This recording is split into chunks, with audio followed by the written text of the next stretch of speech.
Guys, what's up? Ay, dito kami sa Jollibee. So, ulit. 1, 2, 3, go.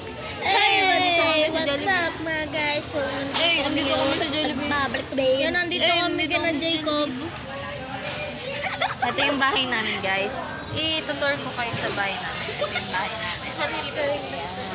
Marami kaming bisita dito, mga anak namin. Ayan na, guys. Tapos ayun yung kitchen namin doon banda. Ayun.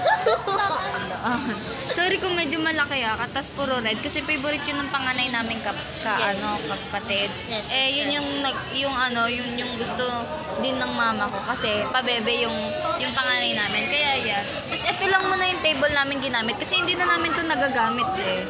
Tsaka yung mga baso namin, ayan. Ito tak Jollibee. Ayan Tapos nandito nga pala yung mama ko. Ayan, medyo nalulugi na nga kami kaya stress na siya. Tapos meron kaming isang bisita mula sa church. Ayan, kakalaba lang niya, guys. Sabi ko nga iwan na lang kasi bibili na lang kami ng bagong damit nila pastor. Kaso ayaw niya. Ayan, kaya masipag siya. Ayan, nilaban niya ulit. Ayan, sorry kasi ganito lang kami siguro kabuti para magkaroon ng gantong bahay. Ayan. So, kami ngayon sa restaurant kasi walang-wala na kami. Hindi to restaurant. Ano natin to? Hindi, restaurant namin. to. Kusina namin kasi walang-wala na kami ngayon. Marami tayong bisita. Oo, marami kaming bisita.